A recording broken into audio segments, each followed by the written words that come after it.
महाराष्ट्र शासनाच्या सार्वजनिक आरोग्य विभाग, राष्ट्रीय आरोग्य अभियान, उपजिल्हा रुग्णालय कणकवली कर्करोग तपासणी आणि जनजागृती मोहीम आज सोमवारी 4 ऑगस्ट रोजी कणकवली येथील उपजिल्हा रुग्णालयात दाखल झाली।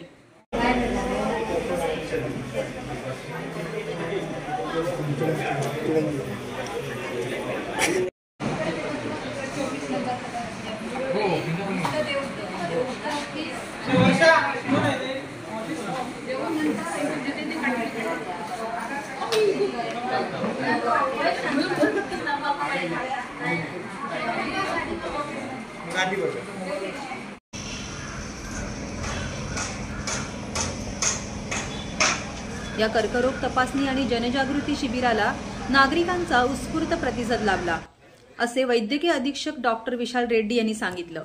आज दिनांक 4 ऑगस्ट 2025 रोजी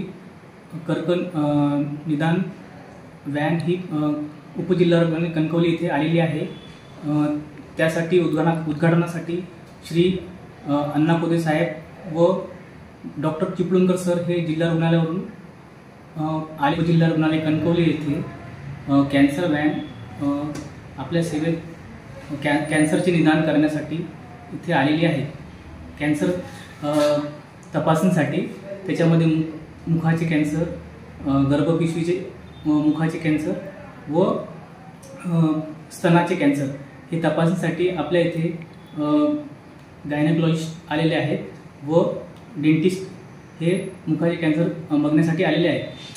त्यासाठी आणि याच्यानंतर जे तपासण्या होणार आहेत, जे आपल्याकडे प्राथमिक तपासणी होणार, नंतर बायोप्सी असली तर ती ओरसला जाऊन तपासणी करून त्यांचे निदान होणार आहे। याच्यानंतर आपल्याकडे भरपूर लोक रजिस्ट्रेशनसाठी व त्यांची VI टेस्ट करणे, हे करणे, ब्लड सॅम्पल घेणे यासाठी सर्व व्यवस्था करण्यात आलेली आहे।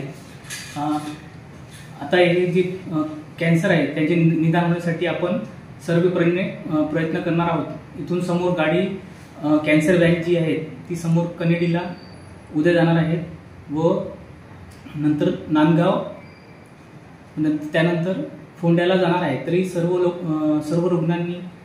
लोकांनी इथे कॅन्सर निदानासाठी भरपूर मदत करावी आणि रुग्णांना तिथे आणावे ही विनंती करण्यात येते। Viraj Gosavi, Maharashtra live news, Sindhudurg.